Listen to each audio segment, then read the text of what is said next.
here with how to play great blues solos. This is lesson number 5 in the series. And let me recap just a little bit. In lessons 1 through 4, we were using a 12-bar blues in the key of A using all major chords, dominant sevenths, ninths, etc. Okay? And as a note, the 3 chords being used are A minor 7, D minor 7, and E7 sharp 9. Those are the 3 blues chords that we're using for this progression. So essentially what we're doing here is we're taking the basic blues information and we are combining it with the natural minor scale, okay? And a shining example of this would be Since I've Been Loving You from Zeppelin, of course, where Jimmy masterfully combines the blues information with the minor scale information. So as a tip of the hat to him in this lesson, we'll definitely include some pageisms, okay? So let me play it for you first, and then we will dive into the tutorial.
So we are in the key of A once again, but in this case, A minor, okay? So let me first talk about the 4 scale positions that I'm using, okay? I'm not using every note in every one of these scales, of course, but these are the scales that I'm targeting to put this together, okay? So first thing is the standard blues scale.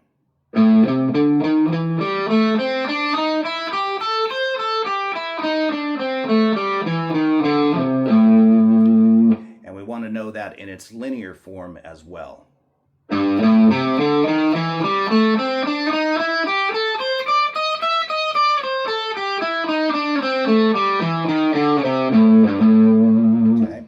And then we want to know the natural minor scale.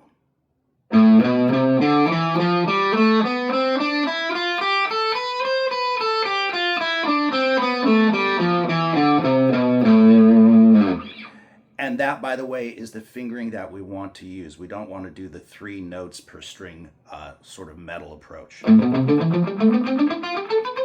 Right? Because what we want to do is we want to layer that natural minor scale right on top of the blues scale, where they're just sitting like that, if you know what I mean. Blues, minor. They just sit right on top of each other, and that's what we're looking for. That's the way Page and so many classic blues rock players look at it, okay?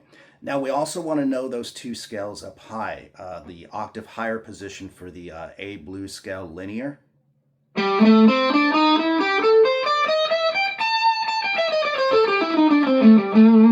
then of course the natural minor as well.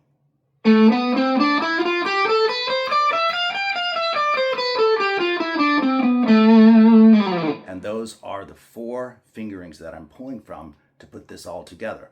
All right, so let's take on the first lick. And this first phrase happens right over the first chord, the A minor 7. All right, so let's slow that down. You can see the tab on the screen.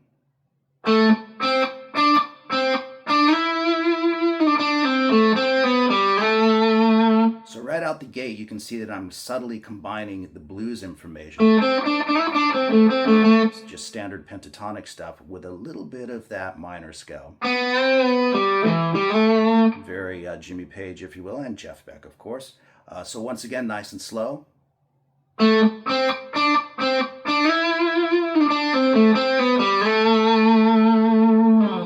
And then we're going to do that same type of thing again, just some basic blues or pentatonic style bends combined with the minor scale bends. And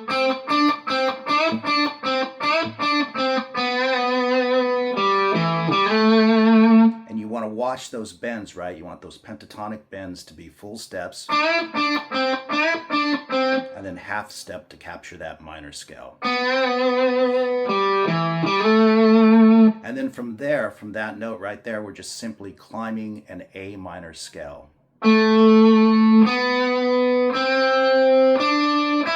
Slowly.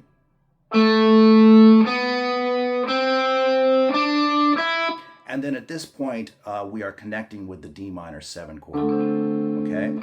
And this is very Jimmy Page as well, very Jeff Beck. You want to get inside that chord,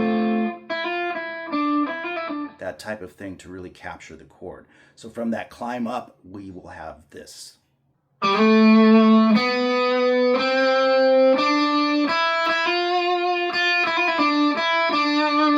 that gets us right inside that D minor 7 chord. So let me do that again slowly. All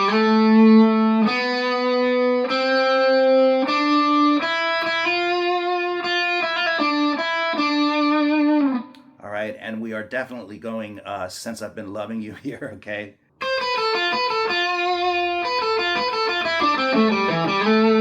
All right, that's a great way to attack that 4 chord, the D minor, or any minor chord in a 1-4-5 blues. So let me play that one nice and slow for you.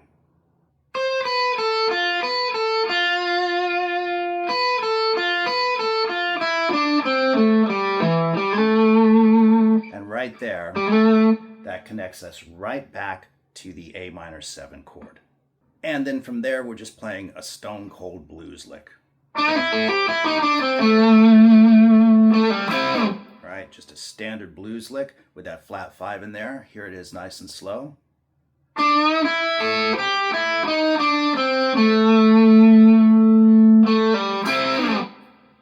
And then the next phrase is,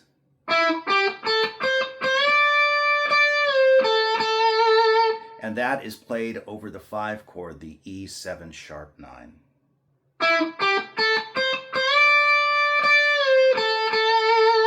And then it moves back to the 4 chord, which is D minor 7, and we have this little quick phrase. Right? That is also very Jimmy Page, of course. And so let me slow that one down.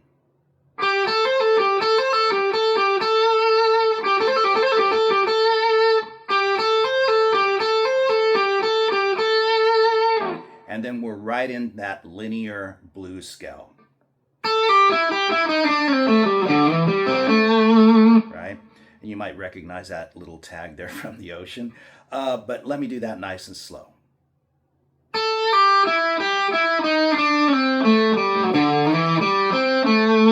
And then that last phrase is repeated an octave higher. So the whole phrase is,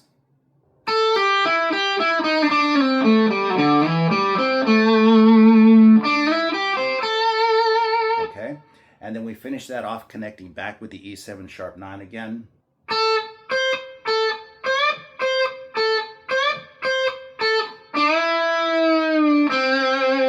Nice and slow and lazy on that bend. And then we are back to the beginning of the progression for another 12-bar go-around. And we're back to the A minor 7 chord, of course. And so what I'm doing here is I'm forming a simple A minor triad. 12 on E, 13 on B, 14 on G. And I'm going to sweep across that. But what you don't want to do is hold it down as a chord. You want to sort of release your fingers as your pick sweeps across the strings. So you get a cool separation of the notes, all right? And then we follow through.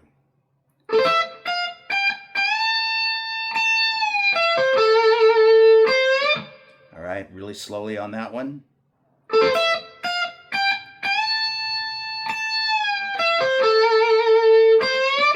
And again, watch those bends. Those are whole step bends. You want to have your pitch be as accurate as possible. And this next idea is really cool. I've spoken about it so many times in previous lessons on blues soloing. Play a phrase in a certain octave, a certain register on the guitar, and then play it in a different octave. So if you start high, you might go low. If you start low, you might go high.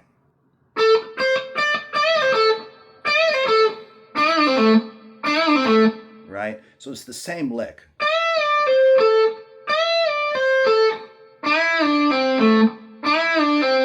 Right? And how that lick is played is you bend and release, and then pull off. You don't strike again, okay? And then finally you pick the last note. So you only pick the first note and the last note of this lick.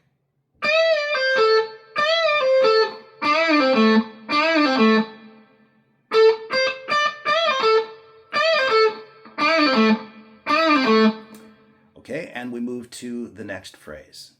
Now, this is still all played over the A minor 7 chord, and from the A minor 7 chord, of course, we want to move to the D minor 7 chord. So once again, I'm literally just playing the A minor scale.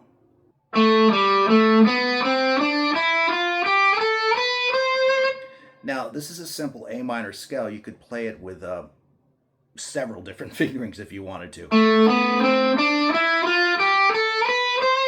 I chose this one just because it aligns nicely with the scales that I'm targeting, okay? And I like the sound of those particular strings playing it.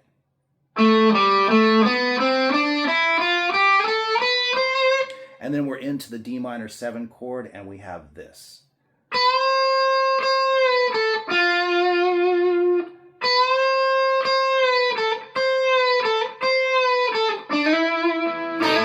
Right, and that note moves us right back to the A minor 7. So again, all of this is played over that D minor 7 chord. You can see it's the same thing I was doing before, but in a different position on the fretboard. So you get a different sound, actually.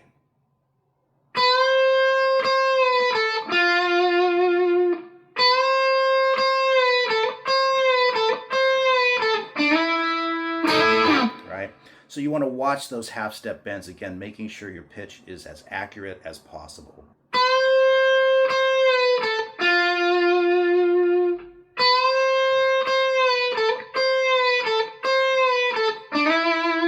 Right? Those are half-step bends again, and they're pre-bent, right? Several of them are pre-bents.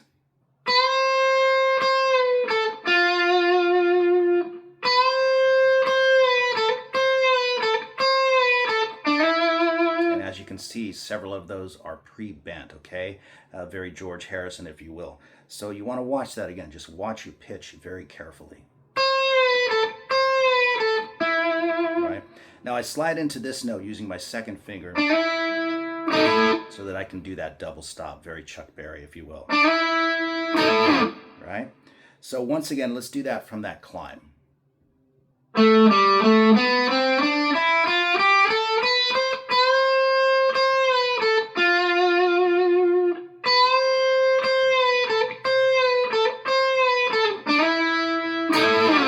right?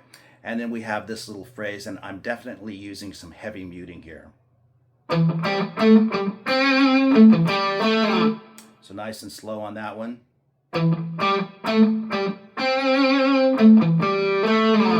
So that's sometimes a really nice idea as well. You know, you play a phrase up high where you're really milking those higher notes, and then come down and just hit some heavy low notes with some thumpy palm muting, okay?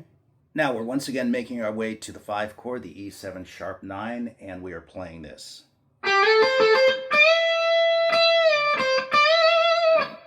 So let me do that slow for you.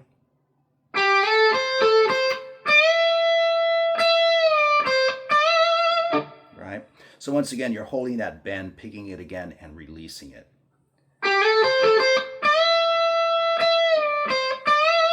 And then some vibrato on the last note, right? Okay, so we're moving to the 5 chord once again. This is played over the D minor 7.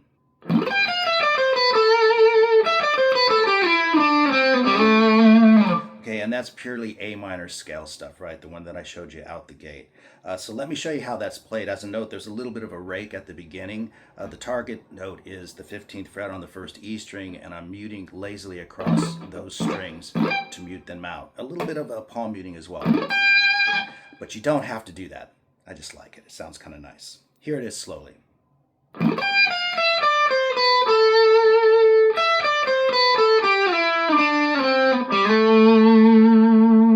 One more time.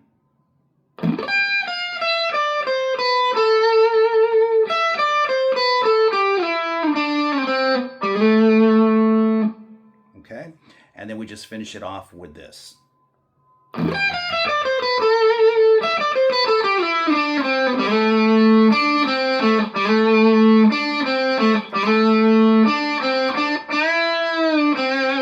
So I'll just do that nice and slow for you.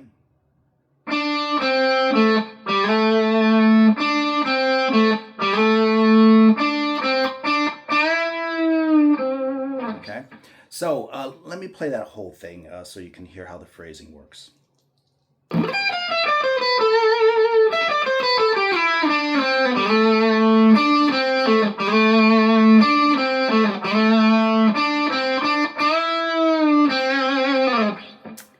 So there you go, mastering the minor blues, lesson 5, but this will be the first one addressing the minor blues. We want to get into some other stuff as well, adding the arpeggios, just all kinds of things that you can do that are fun and can really expand your minor blues playing.